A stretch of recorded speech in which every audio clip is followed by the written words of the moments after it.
Yes guys, welcome to Asian One-to-One Football Coaching. I'm Coach Indy and I'm going to be starting a YouTube channel. So, Asian One-to-One Football Coaching is exactly what it says on the tin. It is a coach working with a player, whether it be a male or female, boy or girl, in a really confined space, a condensed space to work on loads of different football attributes, whether it be passing, shooting, scanning, speed and agility, balance work. You name it, whatever you can think of that's football related, hopefully that will translate into an 11v11 situation. So on our YouTube channel, not only are we going to have football sessions and football content, we're also going to be having snippets from podcasts with some of our guests as we grow and develop, but also we're going to be doing some tactics board and analysis sessions as well. And if you haven't guessed already, that's what we'll be doing today. Before we get into today's episode, we'd like everyone to just hit the subscribe button and leave a comment either during the video or after the video saying what you like, what you don't like, what you'd like to see in the future, etc, etc. So, how it's going to work, every week after a weekend's fixtures in the Premier League or after some Champions League games or some Europa League games or some WSL games, I'm going to be doing a tactics session like this, really dissecting the ins and outs from both teams, maybe the strategies or the game plans, etc, etc, or even the key moments that's happened during the game. So today's episode is Liverpool versus Manchester City. The game was earlier in the Premier League this season, which Liverpool won 3-1. So just to add some context to the fixture and the mindset maybe of both the teams as well. So Liverpool were top of the league on 31 points after 12 games, and Manchester City were second in the league on 25 points after 12 games. So effectively 6 points difference, and hence why they call it a six-pointer. So you could maybe at this point here you could already see maybe the mindset of both teams. So Liverpool might be thinking, despite being at home, certainly this is what I'd be saying. So if I was Jurgen Klopp, I'd be saying, do not lose this game. Maintain their 6-point advantage. These are biggest rivals probably throughout this season. Bear in mind what they've done the last two seasons under Pep Guardiola. So I'll be saying do not lose the game. Obviously the intention is to win the game, but initially do not lose the game. Whereas Man City on the other hand, they cannot afford to lose the game. 100% they cannot afford to lose the game. If they lose the game and go 9 points behind straight away, that's a massive overhaul they've got to make during the next 25 games or so. So maybe Manchester City's mindset, and certainly my mindset would have been, we need to, as a bare minimum, draw, but probably need to get 3 points. Just also to add a bit more context to it, the lineups and the form of both teams. So both teams were in good form going into the game. Liverpool had won 5 of their last 6 games in all competitions, drawn 1, and Manchester City were exactly the same, won 5, drawn 1. So both were really good form.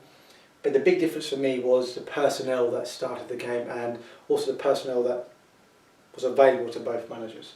So starting with Liverpool, they started with Alisson, Trent, Lovren, Van Dijk, Robertson, Fabinho as a single pivot, Hendo, Gini Wijnaldum, Mane, Firmino and Salah. So arguably Liverpool's strongest team at the time. I know you guys might be question mark over Lovren. At the time, Joe Gomez wasn't a nailed-on player. So 10 out of 11, I would say, are nailed on. They're probably their starting lineup most weeks. Gomez now, obviously, the form he was in before COVID-19, he would have walked into that team. Whereas Manchester City is completely different. So they started with Bravo. So Edison picked up an injury. I'm not sure if it was a Premier League game before or the Champions League game before. So straight away Bravo's come in, he's only played maybe possibly his first game or his second game. Massive loss compared to obviously Edison.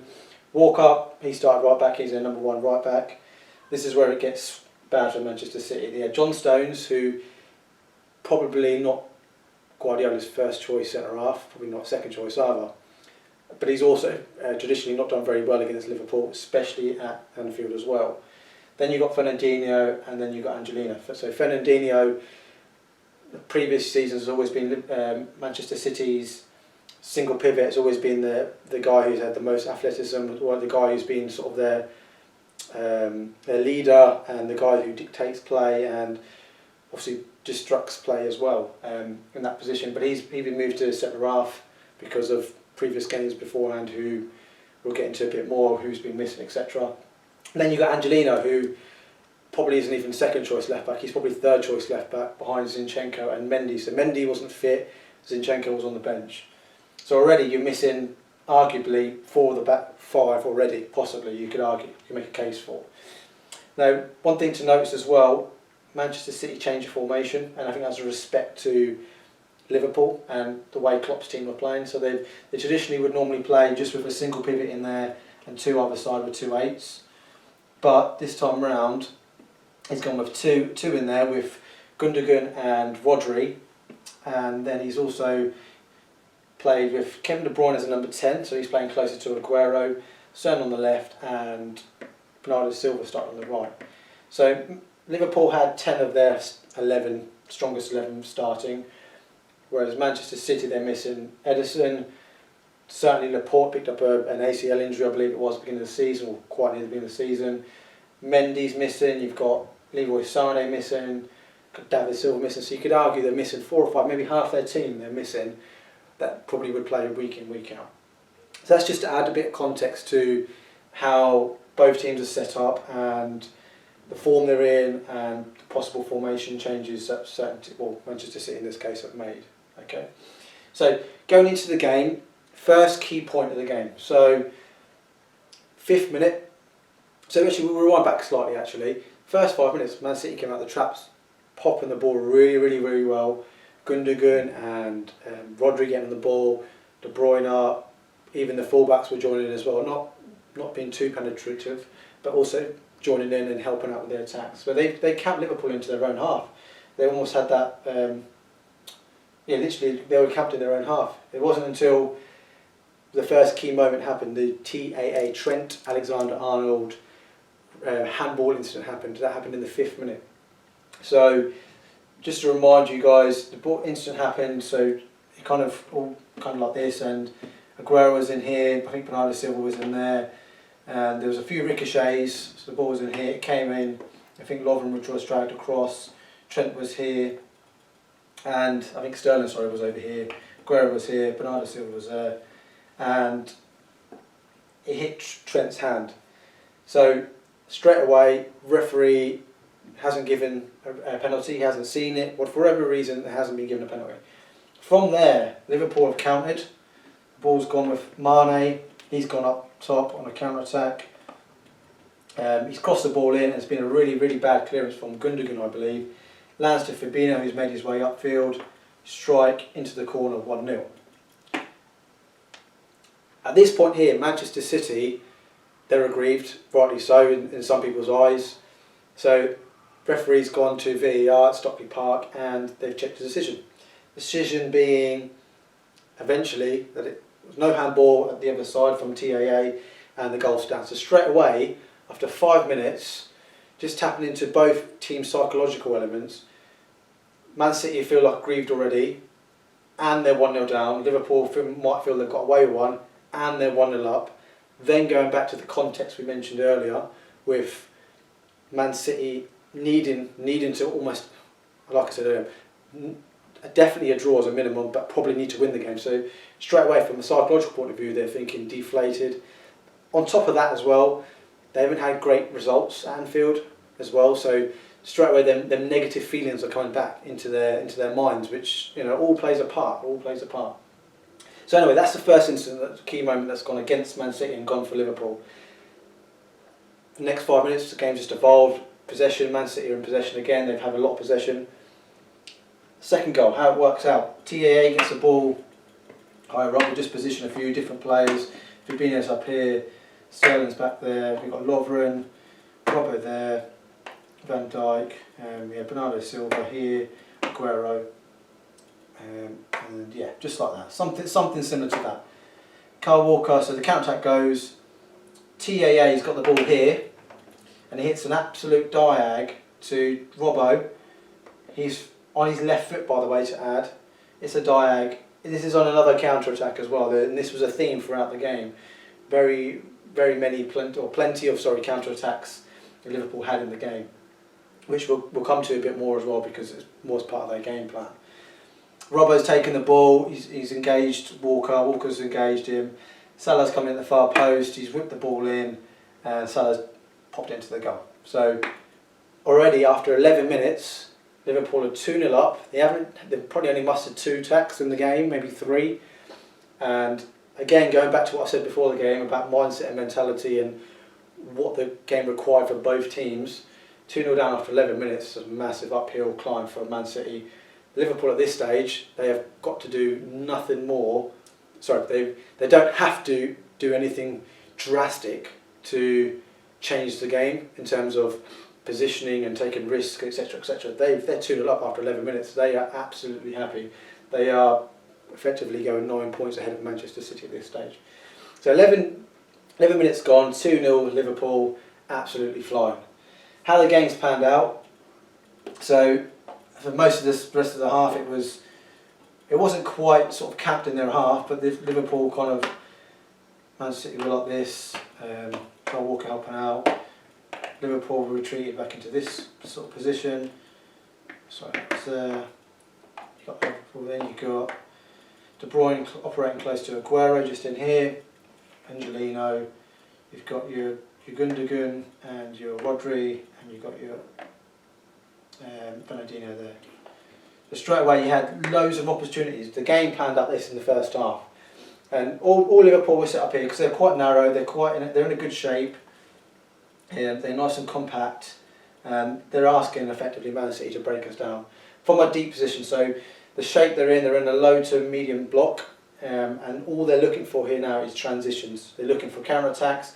They're looking for, if the ball does break down, Mane to go in there and Salah to go in there, and Firmino to join in, and maybe a centre midfielder as well. That's literally how the rest of the first half planned out, and that's, I'm sure, that'll be Klopp's message after going 2-0 up. Like, we don't need to force it. We're in a good position. Just play nice and compact and together and be aggressive, and allow City to do this. So this might be John Stones. He knocks the ball over to Kyle Walker, goes back to Bernardo Silva. He might go in a little dribble, go in a bit of a mazy with Robbo. Can't get past him. Cuts back, goes back to Kyle Walker. Walker into Stones. Stones into maybe Rodri. Back out the other side to Fernandinho. Over to Angelino, and then over to Sterling. Again, that might happen again. So he goes on a bit of a mazy against Trent, can't get by.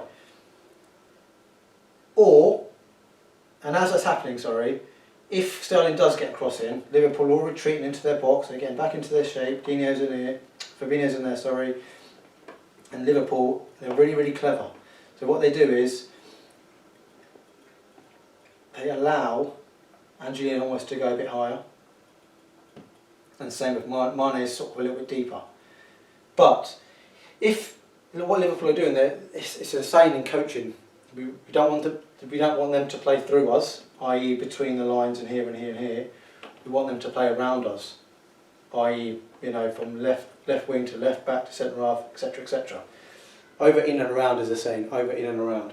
So Liverpool are allowing Manchester City to play around them, and that was their game plan. So as they're nice and compact, they get into these positions here. Trent might have sold himself and someone across the ball. You've got Aguero in here, maybe De Bruyne joining in. But this is Liverpool's trap. They've set a trap for Manchester City. They've set the trap saying, "Go on, you cross the ball. We've got Lovren in here, 6 foot plus. We've got Virgil van Dijk, probably the biggest centre half in the Premier League, possibly even in the world, and also one of the best in the air." Against Aguero, who incidentally hasn't scored at Anfield. He's okay in the air. He's not world class. He's not a Drogba. He's not a Bashir or a Les Ferdinand or anyone like that. So that's their trap. They've set it, and that was their game plan. So as the ball does come in, it might be Lovren's cleared one at the near post.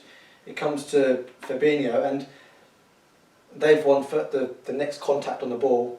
And at this stage here, Liverpool aren't looking to, right, we're going to pop one in here. We're going to come back to Trent. We're going to play nice football and play out from the back. No, as soon as it gets into Fabinho there, or if it lands to Henderson, they're looking for this one straight away. That clip one into the channel for Salah or Mane to get into there. That's what they're looking for. They don't need to force it, don't need to take any risks.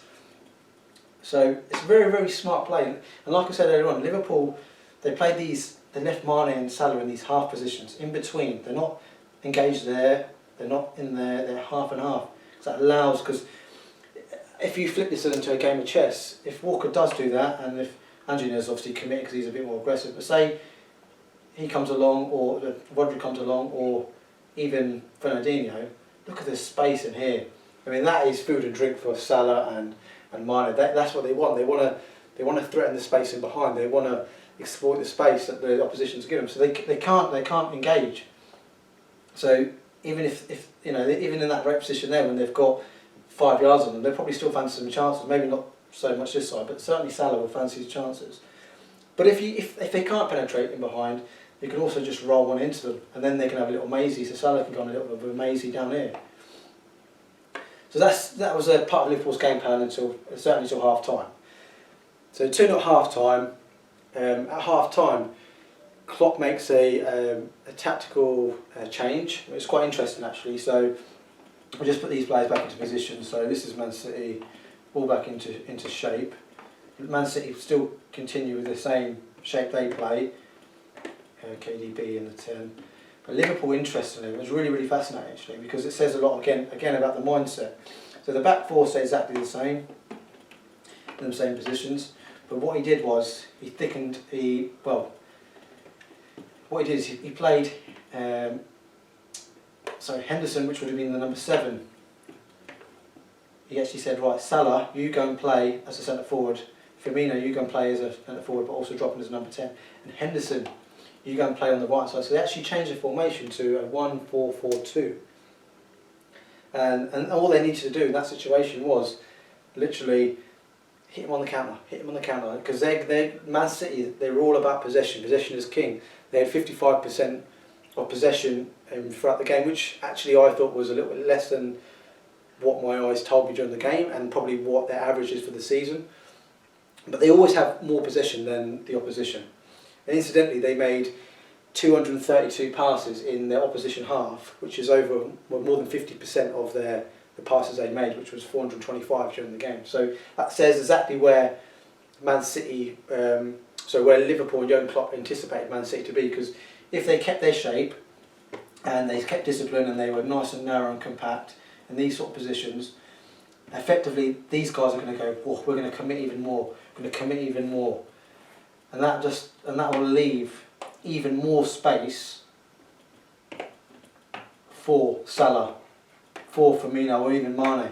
But actually, what happened was Henderson. This tactical decision from Klopp, turned out to be a more attacking play as well. Because in the second half, if you remember the third goal, Henderson drives down this position here, takes on his fullback. I think it was Angelino at the time. And Mane beats Kyle Walker in the air. He beats him in the air and they score on it, and it's 3-0 after 51 minutes of the game. So straight away, 3-0, 51 minutes gone, Man City. Every team, probably 99% of the teams in the world at this stage, would have no chance of, or even believing of coming back. But Man City probably be the only team in the world, and under the manager they've got as well, we probably thought, excuse me, we probably thought they had a glimmer of chance of coming back, because they can go and score 2, 3, 4, 5 in a half. They can do that regardless of the opposition. But given the form that Liverpool were in, and obviously touched on the psychological element earlier on, that was pretty much game done. Man City did have another penalty claim in the second half, which Guardiola will again feel aggrieved about. So I think there might have actually been 3 actually, and you can remember the footage on the sideline where Guardiola going 3 like this, and I think he was annoyed because it could have been 3 penalties in the game, but obviously he didn't get anything. So Bernardo Silva did score a late goal, I think it was 80th minute roughly, 78th minute, made it 3-1, but merely a consolation. So the game finished 3-1, really, really interesting. Liverpool, I don't think their intention was to play on the counter-attack as much as they did. I think how their game evolved, how it went 1-0 and 2-0, at that point there, the decision and the game plan for Guardiola would have been counter-attack, counter-attack, counter-attack. Forget about going gung-ho, forget about over-committing and creating overloads and wide positions. Not necessary. Not necessary. It's all about hitting on the counter-attack, exploiting the space, and just taking our chances and being ruthless when they do come. And that worked perfectly. So Liverpool, fair play to them, 1-3-1. There was, we touched on earlier on about TAA's goal when he hit the diag earlier on.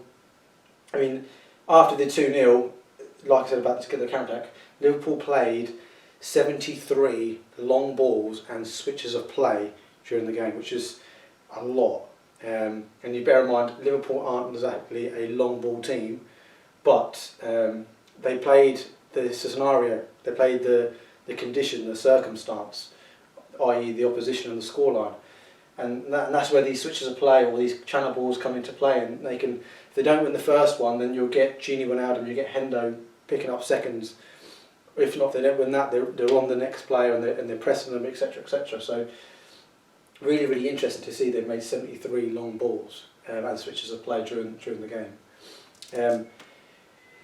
Going back, so I didn't mention one other thing about the crosses. So when Man City were in these sort of positions here, when they had Sterling there and they had Trent sort of in these sort of positions, just set everyone back in. Kyle Walker. Just like that. Kevin De Bruyne, although he was playing number 10, he was playing quite close to Aguero. He did venture over here every now and then, didn't particularly venture over to the left side. He's very much more comfortable in that inside right position. But going back to what I said about the over, in and around, Man City are playing around Liverpool, and that's what Liverpool want.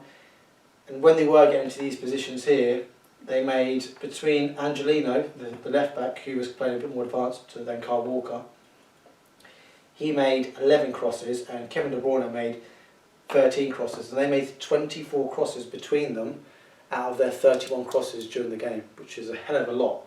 And that says again, about how Liverpool's game plan worked, about allowing crosses to come in because they know they've got the players to deal with that. Not just these two. I forgot to mention Alisson, very secure in his hands. His position is very good. His communication is very good as well. So that's another reason why Liverpool's game plan worked in their advantage. So that was the game itself.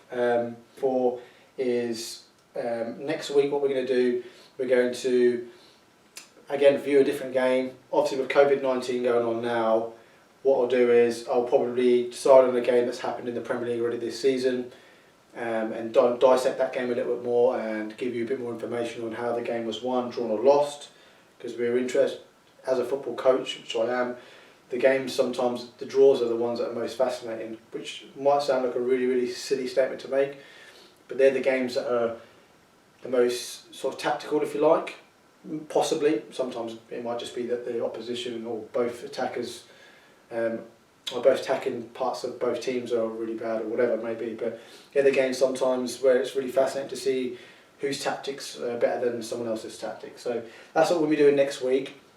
If you can, again, like I said before, hit the subscribe button, leave a comment below what you liked, what you didn't like.